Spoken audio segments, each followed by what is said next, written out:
sky says, but will ensure that the sky delivers that which they promised to the ground. And the esteemed members of parliament are representing different regions. Some of us are not present today because we are on recess, but we are over 20 members of parliament who have dedicated their lives. They have agreed, they want to toil and moil, and they will never sit on their hands to see Kenyans suffer. Today, we are here.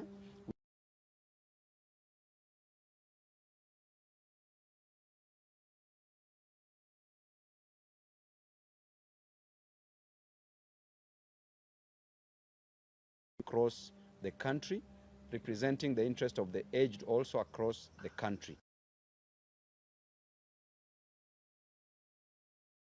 From the Western region, Busia County, Hon.Catherine Omanyo, also representing the interest of Kenyans across this nation. We're also here with Honorable Amo from Starehe, Amos Mwago. Amo ndio best, ukienda huko Starehe hivyo ndio anaitwa, representing constituents from Nairobi County, representing Kenyans from within the nation. And we have a presser. Each member of parliament here will be given an opportunity to speak about issues, the state of the nation, matters affecting Kenyans, the issues of concern. We have a presser that I will read, then after that we'll give an opportunity to every member to say a word. Now we have apologies from some members of parliament. Mheshimiwa Kibagendi from Kisii County. We have an apology from Mheshimiwa CNN, Charles Nguna, representing the Eastern region. We have an apology from Wanami, all the way from Bumula, Bungoma County. We have an apology from Mheshimiwa Umi. We have an apology from Mheshimiwa Mwenje, Nairobi County. We have an apology from Mheshimiwa Caleb Amisi. We have an apology from Mheshimiwa Kibagendi. We have an apology from Mheshimiwa Basil and other Waheshimiwas, from Mheshimiwa Ledama Olekina, and we also have an apology from Senator Eddie Okech. So we will read this, and we'll also give you a way forward on how we will be working as Team Ground moving forward. Our fellow citizens, let me once more start by expressing my solidarity with the Kenyan youth and families who have lost their lives, sustained injuries, been abducted, or whose loved ones are still missing to date following the protests by the young people of Kenya who have been calling for good governance of their country. We are making this address in response to the many phone calls, text messages, social media uproar, and direct requests to us by distressed Kenyans who feel the political class has abandoned them after the recent constitution of a new cabinet by President Ruto. Number one, after suffering for many years because of bad politics, poor governance, corruption, and incompetence in the management of the affairs of their country, the Gen Zs and millennials of Kenya came out in large numbers to exercise their Article 37 rights to assemble, demonstrate, picket, and petition their leaders. In this bold move, they outlined the issues they wanted the president to address to reduce their suffering and to create opportunities for them. After withdrawing the draconian Finance Bill 2024 and dissolving his incompetent cabinet, President Ruto promised that he would engage in an open national dialogue to listen and get the issue at stake with young Kenyans before forming another cabinet. But in a show of contempt to the young people, we saw the president announce and put in place a new cabinet without any consultation with the Gen Zs and millennials of this country. He has since held no dialogue or any engagement to ascertain the problems that led to the recent protests. Fellow Kenyans, before any grass has grown on the fresh graves of our youth recently killed, before people who are badly wounded in the protest have healed, and while so many families are still searching for their loved ones who were abducted by state agents, we have been shocked to see President Ruto return to his default mode of shuttling from one country to another and on working from the top of vehicles, apparently launching invisible government projects.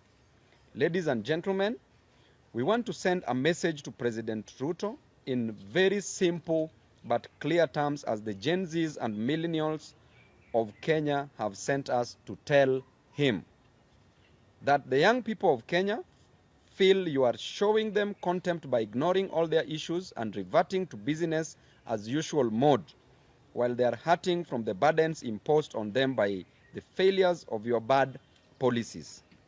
The young people are not happy with the fact that you have refused to offer compensation for the families whose loved ones were shot and killed by the police on the instructions of your agents.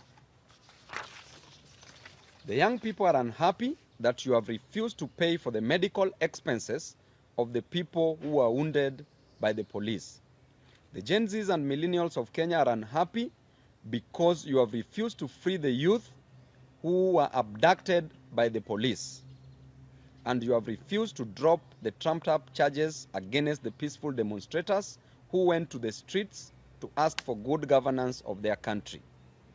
The young people are shocked that you have refused to drop the new funding model of college and university education, which is forcing them to drop out of college. The young people are asking you to show them the practical steps you are taking to create jobs in Kenya to pull them out of this high unemployment.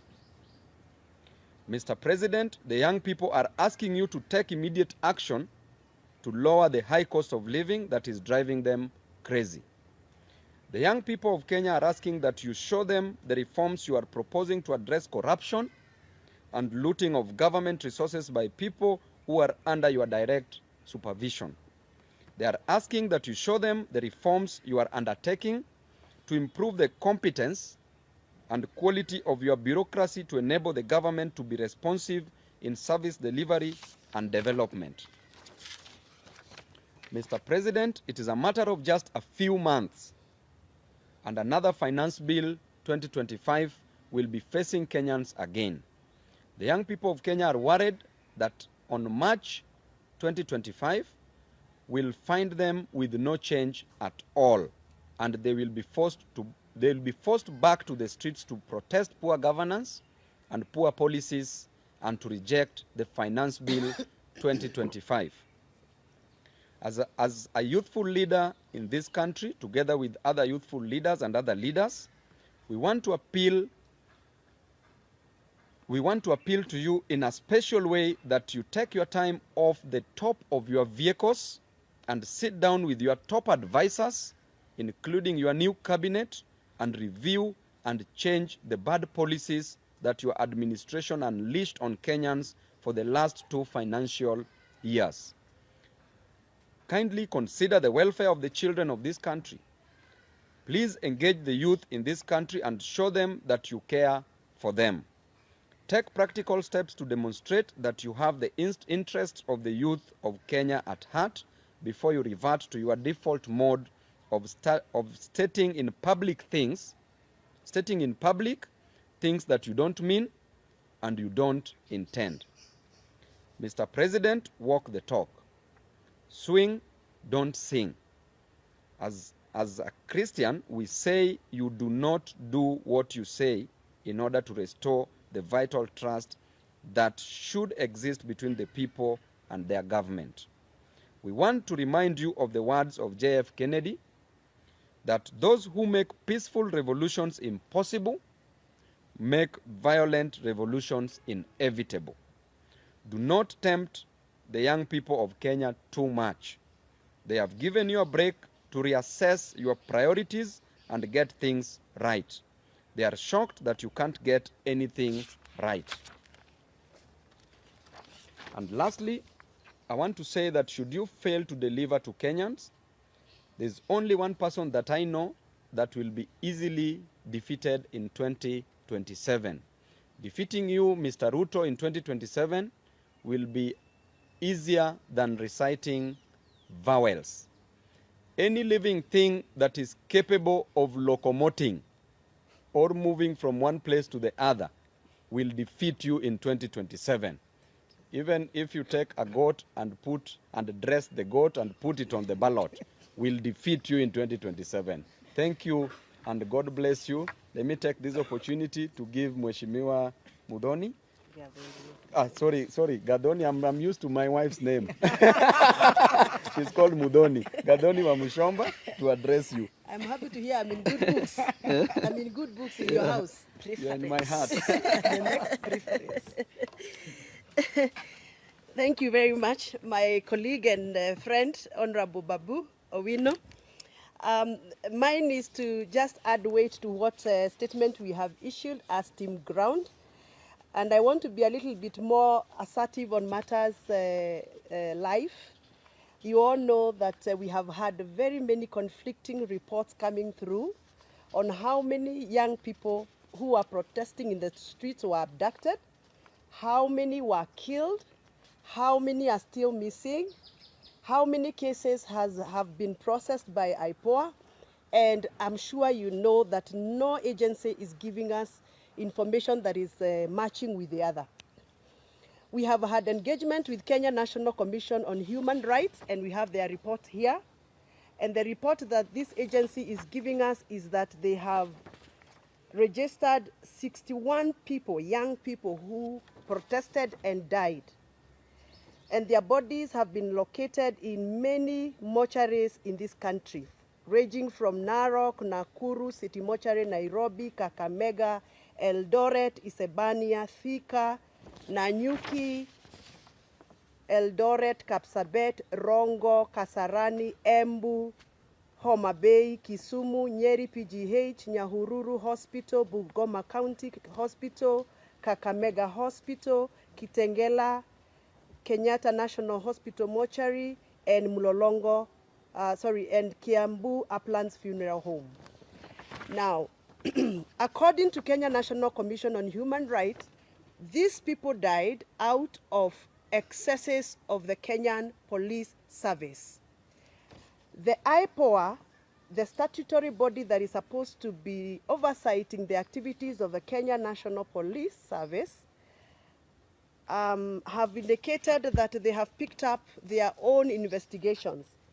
And according to them, they only have registered 50 people who died, not 61 that we have received from Kenya National Commission on Human Rights. And out of the 50 cases IPOA has registered, they have also registered 19 people who are abducted or reported abducted and missing. But out of all those cases, IPOA has only been able to process 4 files and submitted those files to the DPP.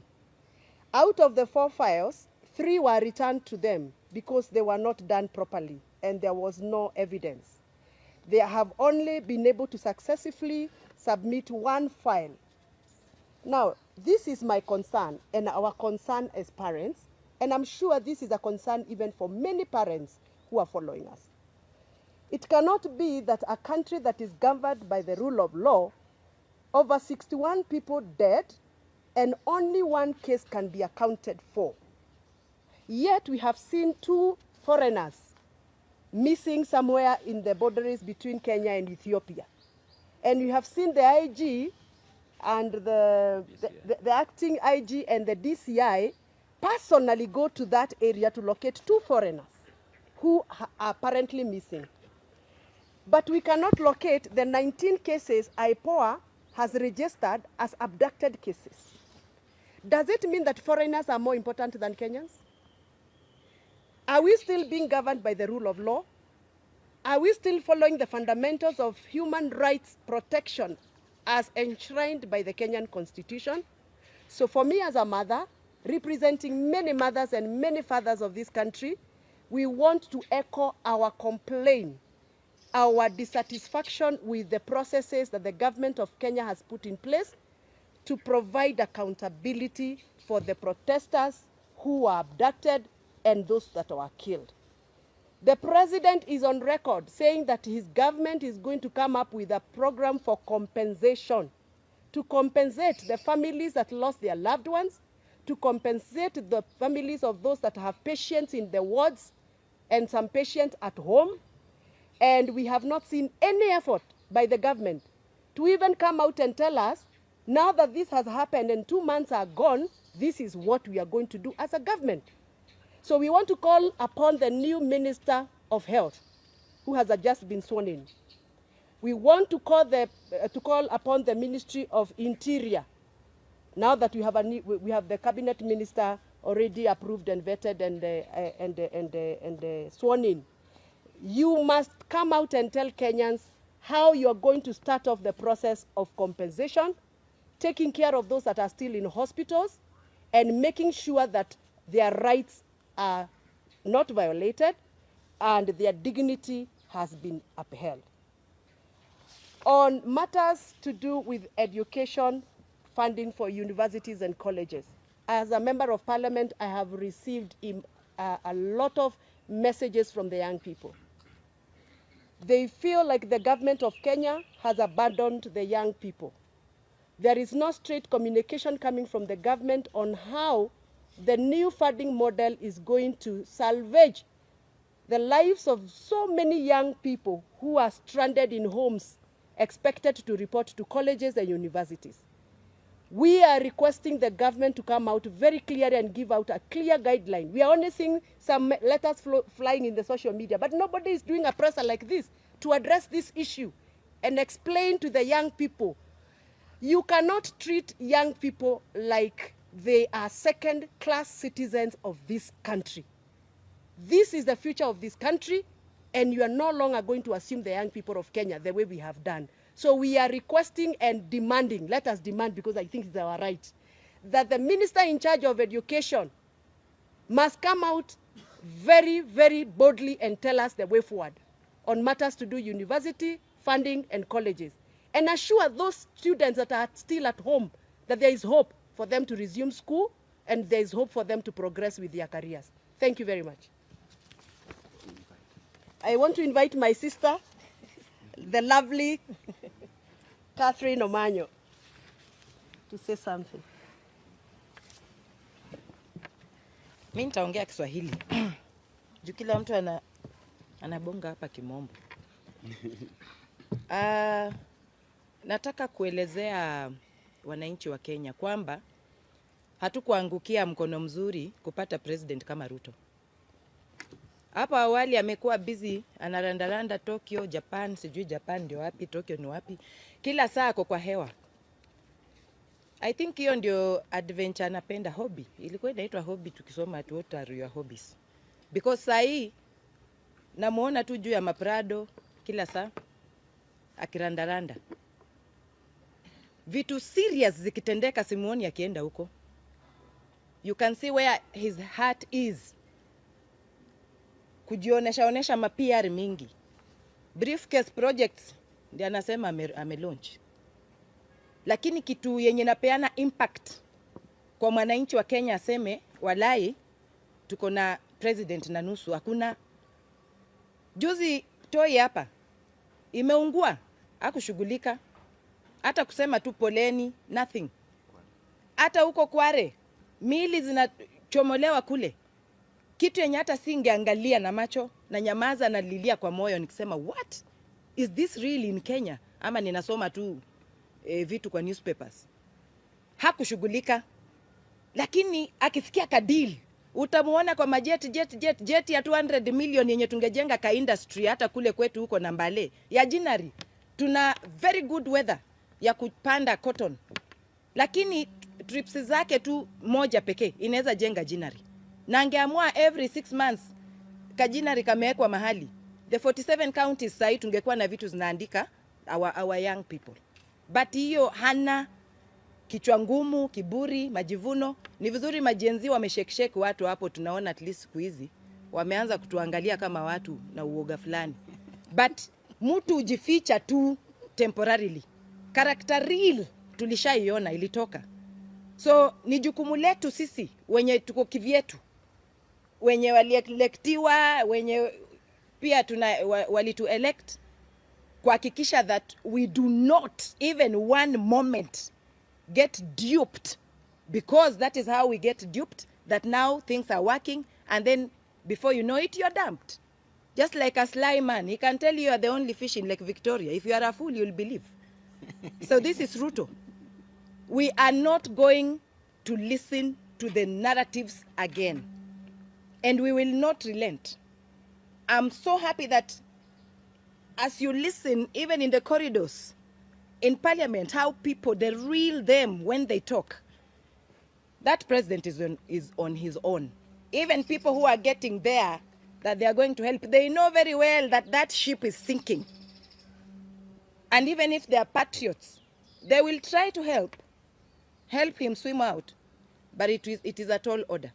Reality is, hata watoto wetu ya university wenye wanatakana kwenda university wenye wamesema hakuna haja, watadifaa, wataruka, and then waone vile in future kutakuwa. You know, why postpone a life? We live today. Tuachane na hiyo vitu at new model, tutaki kizungu mingi. Hiyo help ilikuwa inasaidia. Mtu kama mimi, I didn't have a daddy, I didn't have a godfather, but things kama help hizo zilikam through. Sahi ninaweza jidai hata mimi nilifika university nilisoma because of that. So if it worked, what has happened for them to start now saying, no, we need a new model? No. Hao watu ni masonko, wana anything, wanaweza hata leta lecturers kwa their rooms, bedrooms, kufundishia watoto wao kwa pilo. But wale hawana hiyo, tuachiwe hiyo old model ya help. Mtoto aende shule, alafu help ita come through, alafu kuna vile tu life ukuja, vitu zinaingiana. So tutaki everything new, mara CBC, mara nini, everything new, ma belts, ma jackets, the crocodile. We are not interested. Sisi tunataka kitu yenye mwanafunzi, mwananchi, akuwe Wanjiku, akuwe ule wataita wapi, at least in a day, basic needs anaweza afford. Hawataki ati kuishi paka pia wakuwe na majets. But two basic needs, if somebody today cannot afford, then why are you proud to be a president? At least if he's not listening, mimi nimemwambia muende mumtumie TikTok, muweke kwa space, wherever it is, that we are not going to sit back and look at him with his new narratives every day. Thank you. Invite Mheshimiwa na invite last born hapa, Mheshimiwa Mwago. Mtu ako farm, hataki kujua. Nairobi solid. Okay, thank you so much, members of the fourth estate. I stand with Team Ground in denouncing the activities of the president and how he's tried to address the challenges that were raised by the Generation Z and the millennials and generally the people of Kenya. I don't understand why he got his wisdom from by bringing us a political solution to an economic problem and a social and injustice problem. The Gen Zs were not on the streets to have a new cabinet or a new set of cabinet CSS. The Gen Zs put out their issues clearly, but he failed by a mile, he missed by a mile by what he provided as a solution. We want to tell him, as the young people of this country, as a young leader, I'm a leader who came to parliament to bring change to this country. I didn't come to be bribed or to get money or to solicit money from this government. I came so that we can have a future for the young people of this nation, for this country to have systems that will work, for this country to address the issues of corruption that's so rampant in this government, for this country to have a social justice system that will work. You can see by his activities the neglect that he had on the Article 37 of the Constitution, the brutality and excessive use of force on protesters. Yet we say we have a constitution that we respect, that clearly outlines Article 37 as the guiding principle on how people should address the government, how people should protest against, how the people should talk to the government. But we saw what happened. It really defeats me to imagine that this country we've lost value for life. We are talking about more than 50 people who have been killed, who lost their lives, and we are treating this casually, like nothing happened. If you go to the DCI, we went there with Loyalty Ndomolo, we had very scant information on the issues of abductions, or the issue of these people who have been killed, and these are lives that have been lost by a government that's purposed to protect the lives of its people. We've seen a lot of property that was lost. Some houses were burnt even in town. But the government has not addressed that. They have swept that under the carpet, and they expect us to just let them be and this to go on. We cannot agree and we cannot allow the government to behave like that, because if it behaves like this, it is going to kill our future and our children. The Gen Zs have come out clearly and they have outlined their problems. We are asking the government of the day, come out and tell us what measures are you putting in place to address the issue of unemployment. We are having like 1 million students who are going to clear form for this year. Every year we are having a very high turnover of Gen Zs. What measures have you put in place to address their issue? The current cabinet that you announced, we don't make anything of it. We don't see if they are able to come up with solutions for the challenges of this nation. So sisi tunamwambia Bwana Rais, tafadhali sikiza watu, calm down, look for new advisors. Whatever you are doing is far away from what the people are asking for. Kindly try and calm down and listen to this youth. These are the future of this nation, and the best thing is, this is a generational thing. One day it will come to happen. The hopes of the people of this nation, lazima siku moja watu watakuja wapatiwe heshima.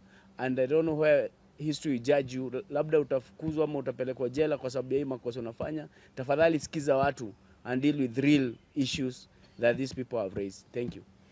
Thank you very much. Is there anybody with questions?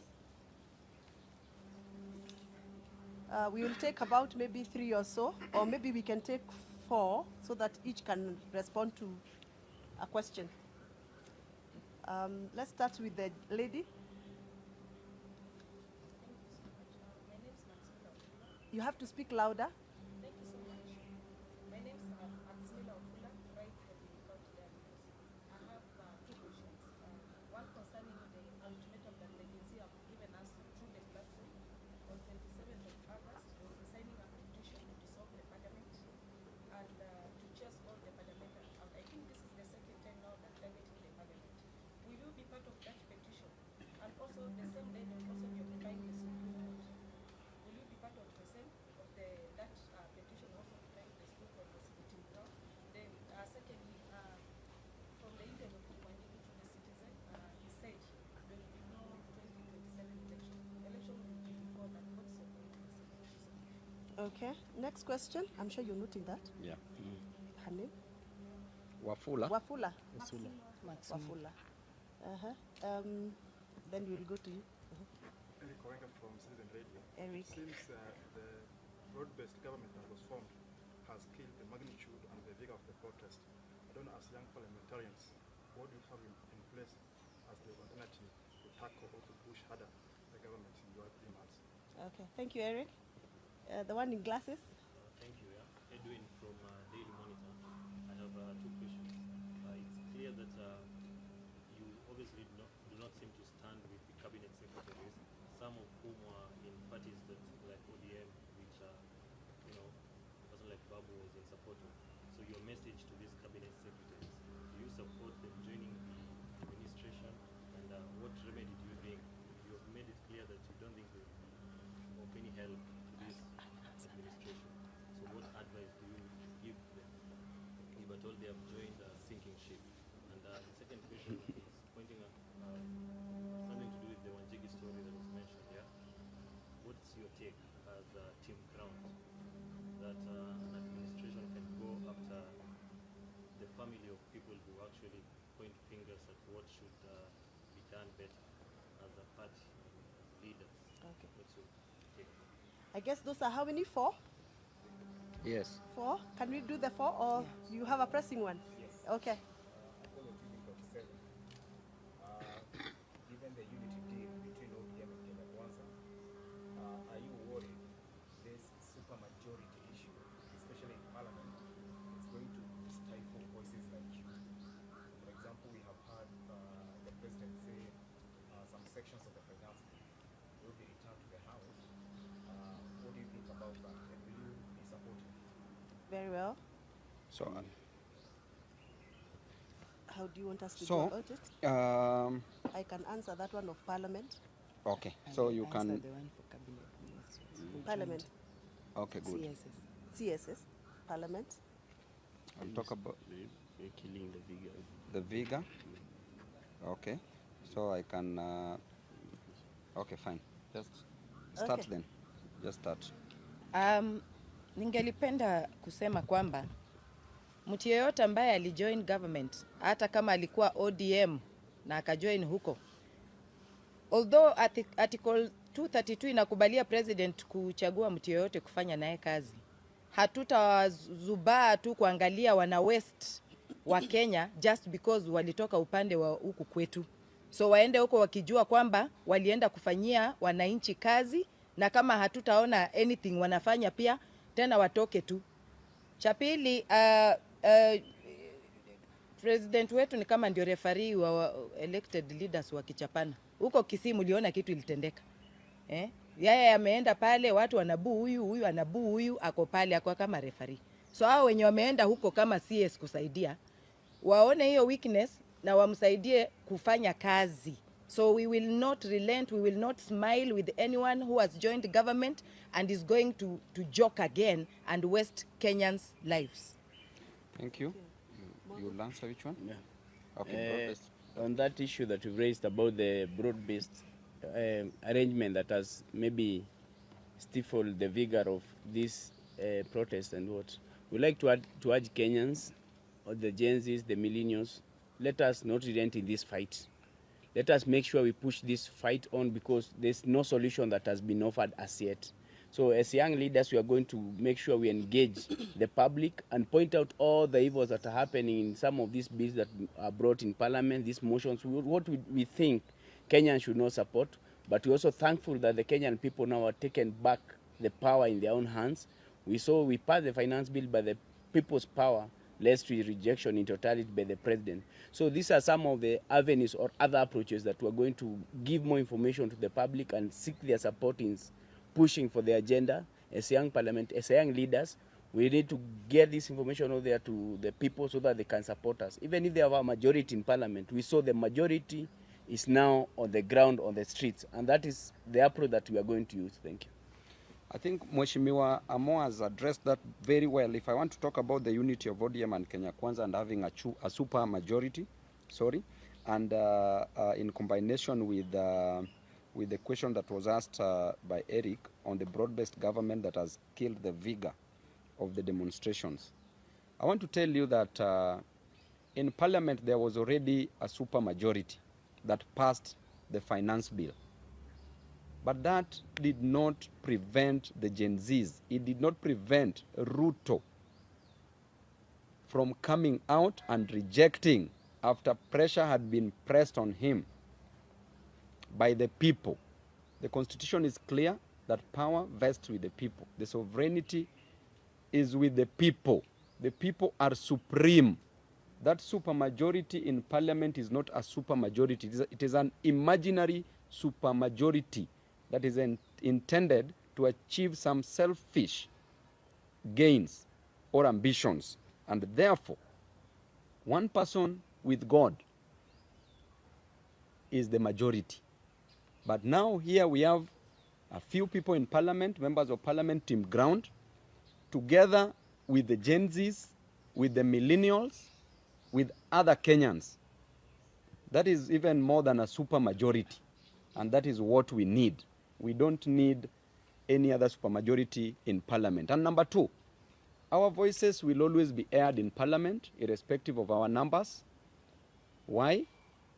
Because sometimes it's not about winning the war, but it is about being at the battlefield, registering your presence in the battlefield. Our presence will always be registered, irrespective of our numbers.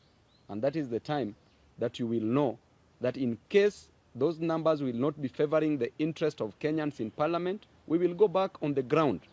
Gen Zs can always come out together with millennials and still make it right. That supermajority, if you saw the way they were running under the tunnel, then you would have known that there was no majority there. There was the minority.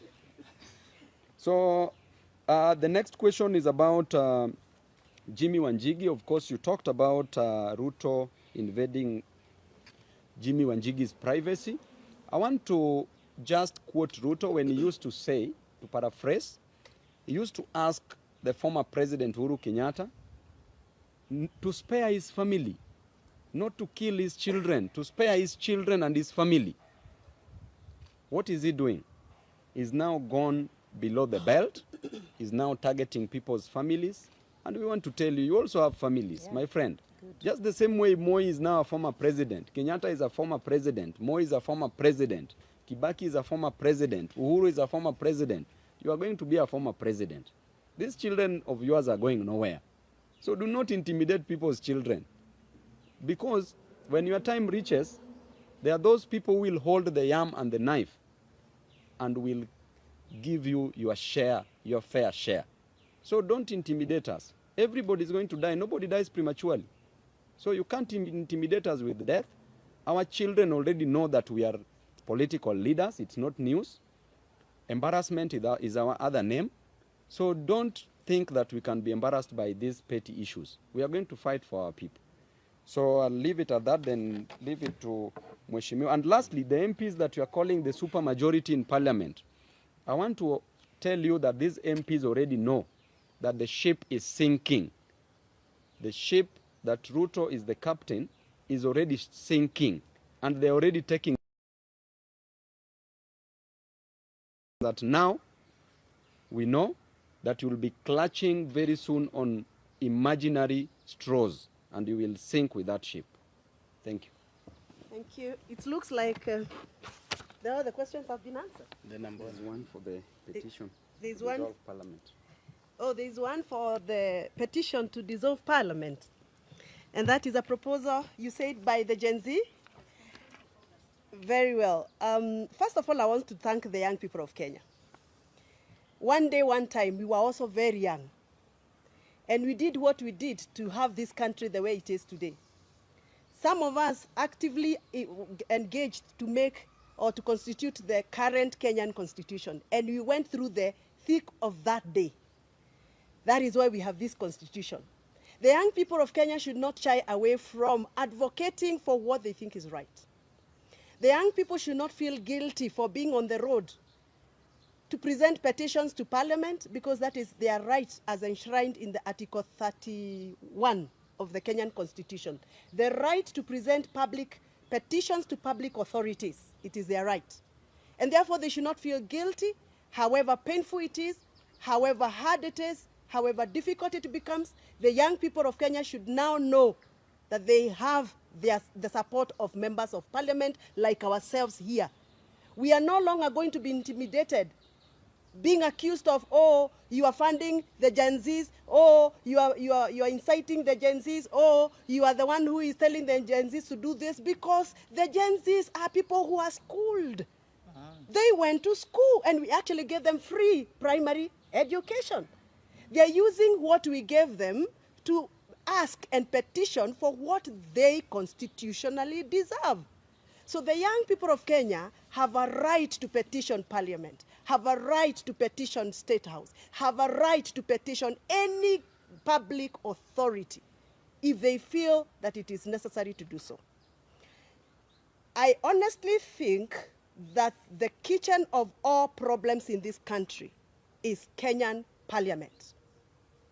Because it is Kenyan Parliament that make laws that are oppressive.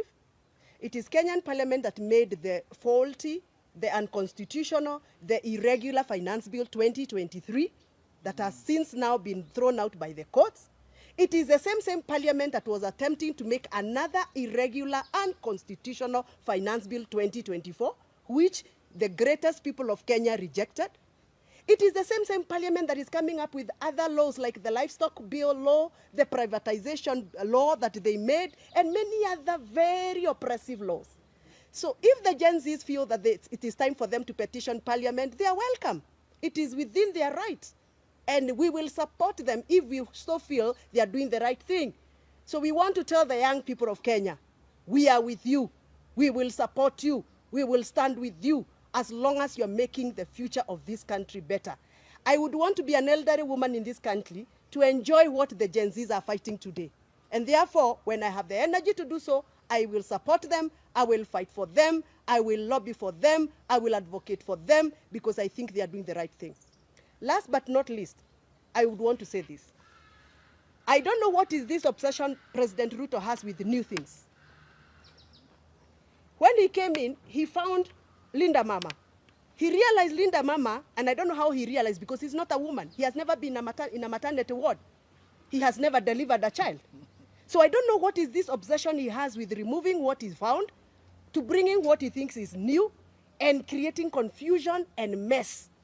He found a very good working program called Linda Mama. He collapsed Linda Mama without any public participation and brought some other new packages. Shisha, shui, shu, shui, sha. Shisha. Linda mpango wa kando. You know. I don't know what is this obsession he has that he has now to collapse the old funding model for our universities and bring a new model. And now he has created a whole total confusion. Our children are getting depressed because they don't even know whether they are going to report to school tomorrow. What is this whole obsession of new things? New things? Now, look at where we are right now. We don't have money because we have no operational finance bill. Instead of him finishing old projects, he's now going for new. Everything is new. Everything is new. And he has no money. So where is this obsession coming from? And by the way, I sympathize with my new Minister for Energy. My new Minister for Energy, I really sympathize with him. Bwana Wandayi, wacha nikuambie. Hiyo kiatu mevalia kimeandikwa Ruto hapo nyuma. Hiyo kiatu itakuuma mbaya sana. Because the president is now hopping from one county to the other, launching new electricity projects. Where will he get the money from? Atarudi kwa hiyo gari pale juu, ataanza kuambia wananchi, huyu Wandayi nilimpatia kazi ya kuweka stima, nikaenda nikalaunch stima, lakini yeye hakufanya kazi. Wandayi is actually cooked. I sympathize with him. Barbecue. I sympathize with my friend Babu, Mheshimiwa Mbadi, huyu wa treasury. Amepatiwa treasury na ni sufuria ambayo ilikuwa na ilikuwa na stew lakini imelambwa, hakuna. And what the president is doing now is going out promising, oh, I will do this project, I will do this project, na hakuna pesa. Alafu atarudi kwa hiyo ground come to campaign time. Ataambia watu, wewe huyu Mbadi nilimpatia kazi, amelemewa. Mbadi's sufuria is roasted. And they are not is stealing roasted. corruption. Yeah. So anyway, we are summarizing and saying this. This is not the right time for president to go out launching projects. It is the right time for him to sit down, engage stakeholders, look for solutions for the pressing problems, and look for new ways of raising revenue for this country. He must engage. And there's somebody who asked me when I was coming here, now that you people are complaining things are not right, what solutions are you giving? What alternative solutions are you giving? Now listen to me. There is no way the president will be roaming from one country to the other looking for jobs for our young people. But if you ask him for a database of how many engineers do you have in your country, tell me whether there is any database. If you went and found a request for how many mechatronics engineers do you have? We don't have a national database. What we want as representative for young people is this. The government must put effort to come up with a national database of unemployed young people of this country, county by county. We must be able to know how many teachers are unemployed from the young people, how many doctors are unemployed, how many engineers, how many lawyers. All that database need to be put in place so that when we are speaking from a point of information. When he's going to negotiate country by country, he has a database. And that is what he should be running with MPs to actually help him to create a national database for the job gap. Number two, we have what we call National Employment Authority. That is an agency that is created by the government under the Ministry of Labor that has failed this country. We need to start thinking of how we can revamp the National Employment Authority so that we can provide a better way of preparing the jobless young people into assimilation into the jobs. How do we do that? By making sure that the National Employment Authority has offices in every county so that people in my county, Kiambu, can actually access the offices at the county level, register themselves and get to know what opportunities are there. Right now, the only person who tells us that there are jobs being advertised, for example, in other countries, is only the president on top of his car. The young people of Kenya don't know where to go to look for that kind of information. So we need these authorities, offices in every county. Last but not least, all the local employers in this country, the manufacturers, like the people who work under the Kenya Association of Manufacturers, the people who have a capacity to employ our people here in Kenya, we need to engage them so that we know how can we work with them partnership so that they can start absorbing our local people, even if it is on an apprenticeship program or attachment program. For example, if we came up with a program and said, we have 3,000 employers in this country, manufacturers, people who are manufacturing locally, and they have the capacity to employ young people. We give them some tax incentives. A tax intensive that you say, Karibu Mheshimiwa, that if you absorb, for example, 5 young people in your company, you'll enjoy this amount of tax subsidy or incentive from the government. So we need to start thinking of how we can partner local manufacturers, local traders, local employers. We give them some tax rebates so that they can be able to accommodate more young people in this country. Otherwise, the issue of joblessness is a very serious issue. The president of Kenya will not sort out the issue of unemployment by bringing Raila Odinga or whoever else in cabinet or in government, because that is an economic problem that will not be sorted out through political remedies. Thank you very much. Mheshimiwa amefika, wacha aseme jambo. Atuambie vile wenye kuuza ndengu unataka kuniuliza bila mimi license watalipa 1 million. Ndengu. Sorry?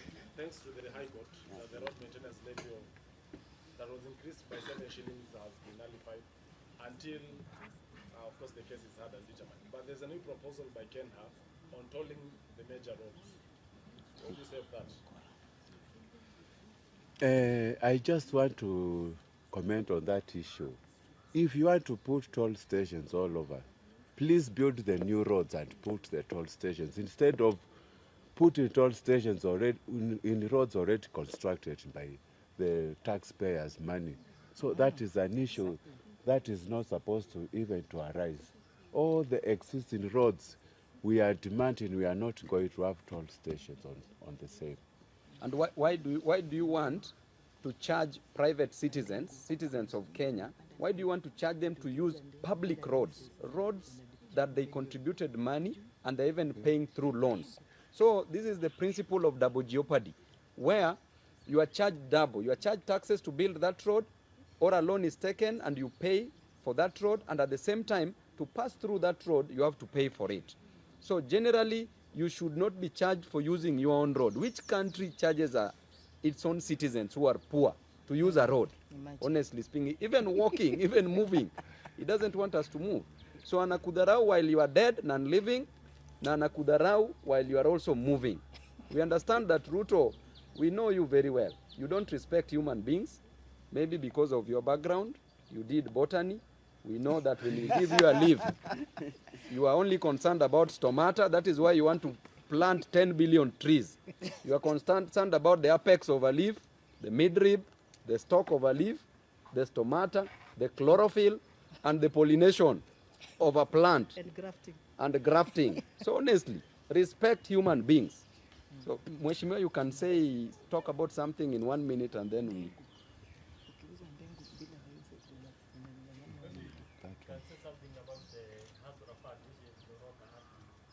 Does it still exist? Still there? Actually, as a member of Special Funds Committee, we are out in the audit report for this financial year to see how Hustler Fund has really performed. But based on, as an economist and also an auditor, in terms of accounting, I can tell you we are going to have an adverse opinion on that fund, because even the modality, the board was not there when it was starting. The fund was unconstitutional. There's nothing much actually to comment on the same, but I thank the Kenyans who took the money. And by the way, on that note, like I was talking about the newness of things, I don't know what is this issue that President of Kenya has with women of Kenya. I really don't know what the president has with the women of Kenya. I don't know why and what justification he would ever give to the women of Kenya. First of all, for touching on Leader Mama and collapsing it, and then touching on the Women Enterprise Fund. Right now, as we speak, the Women Enterprise Fund is at zero kitty. All the money that was put there in the last year's budget, it was all removed. So the women of Kenya have nothing else other than to dance in the yellow clothing during campaigns. But after campaigns, everything that the women of Kenya had in this government has been scrapped off. And that is why, personally as a woman, I'm a very, very vibrant advocate of women issues. I feel like Kenya Kwanza government has zero chills for Kenyan women. Yes. Na tuna reject. I think we are okay.